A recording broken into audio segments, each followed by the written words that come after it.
Hey witches, Seven Green Sisters here, introducing today Kat, and Joline is interviewing her. Take it away, ladies. All right. So tell us about yourself. Hello, everyone. My name is Kat. I am the mother of Jayme and Joline of the Seven Green Sisters. I have another son who's older than them. That's my three kids. I have three grandsons, and I have been a witch for a little over 3 years. I moved to Florida 3 years ago. Those two things are connected. Let's see, what else? What do you do for work? What do I do for work? I am the creative director of sales and marketing. So my career is in marketing. That's my job. I went to college for that. Nice. Graduated with?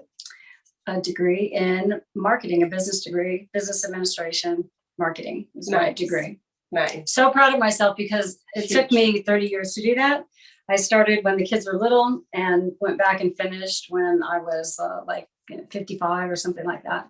So yeah, major accomplishment. And I told the kids I want to be buried with my diploma because that's how big of a deal it was for me to finish that degree that I started in the 90s. Yes, we're just going to do this really quick because I don't know why you did that. Okay. Because I'm hot. Don't show those nose red ears. Okay. Do you have any pets? I do. I have a little dog, Tank. He's a little mixed breed dog that makes my life joyful. He brings a lot of joy to my life. I love him like he's my fourth kid. That's awesome. I'm allergic to cats, unfortunately. I can't have cats like most witches do. Every witch has a cat, it seems like. I can't have a cat because they make my eyes itch. So I have a wooden cat.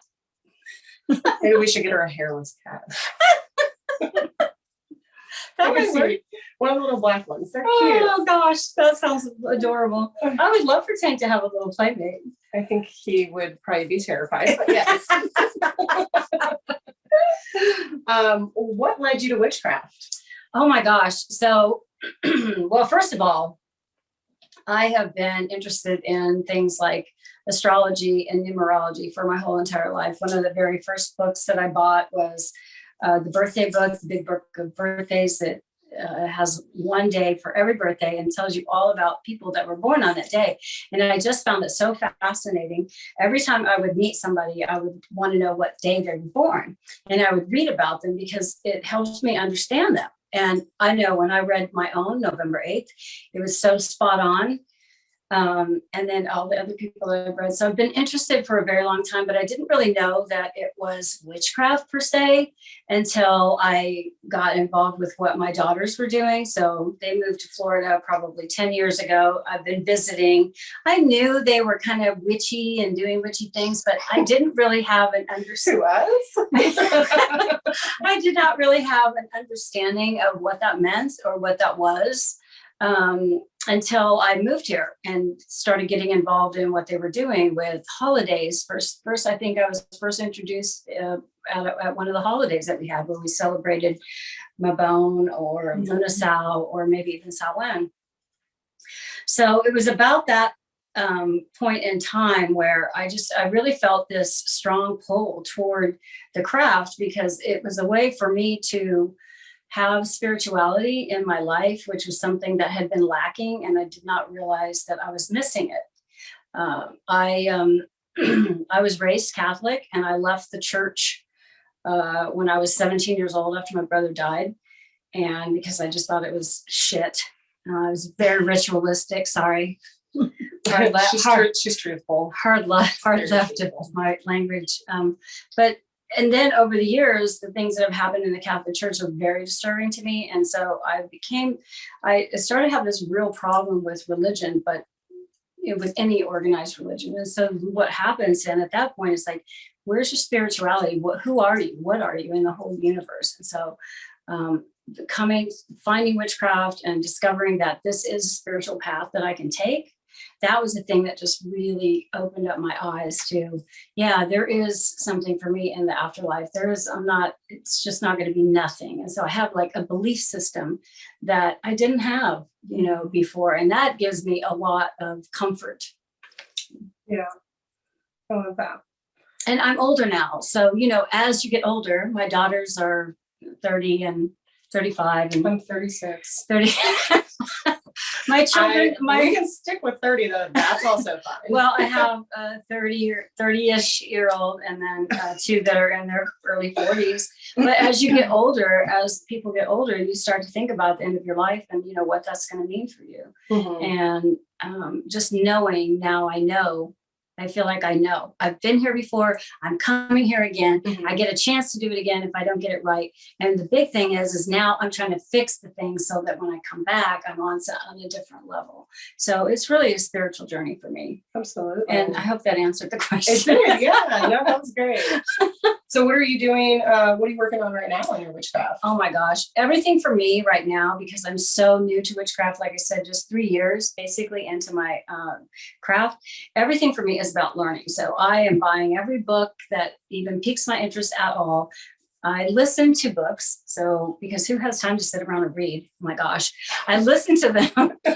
It takes so much time when you could be gardening and listening to it on audio tape, or driving right? to work. Or driving to work, right? And so thank goodness we have audiobooks. So what I'll do is I'll listen to a book, but then I have to buy it because then I want to be able to go back and reference it. So where I'm at right now in my path is I'm trying to absorb everything that I can and kind of trying to find like what is the one or two things I really want to learn the most. So I am very much in a learning phase, if you will, with my path, and looking forward to what that's going to mean for me in the future, because I really don't know where it's going to lead to right now.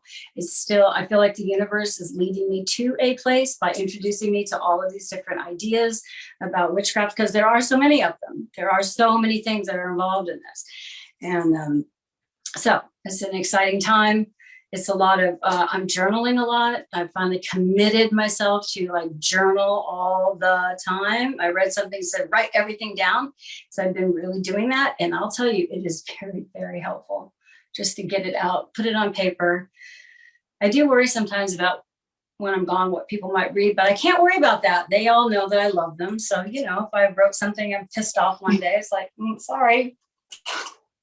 I'm gonna have my sister go through those and filter them because I feel like there might be some things about me. All right, on a lighter note, what is your sun, moon, and rising? Oh my gosh, so I'm a Scorpio, is my sun sign. And I am your true Scorpio. I'm like everything that they tell you about Scorpios is me, as my Taurus daughter will attest to. Yes. And what's your rising?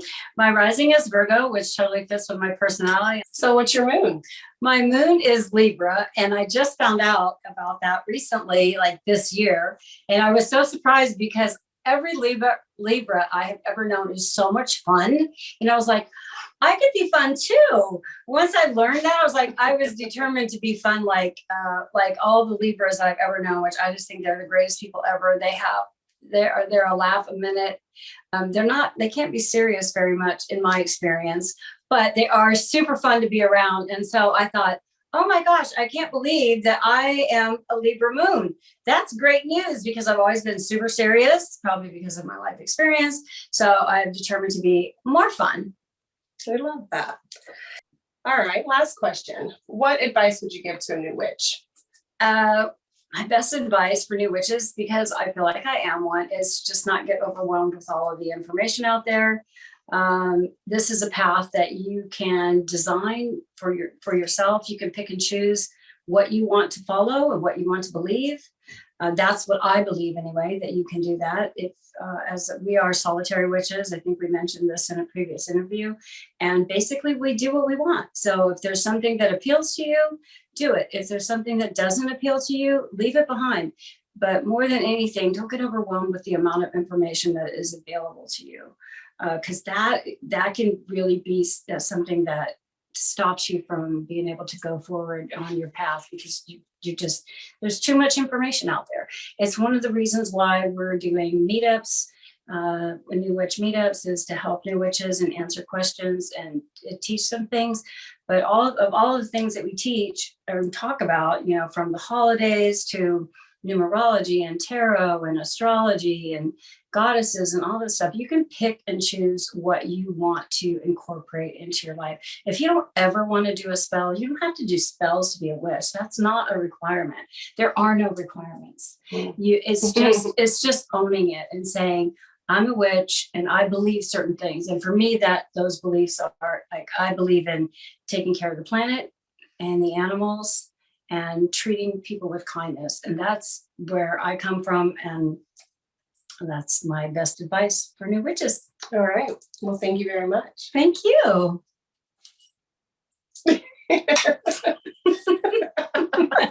I love it.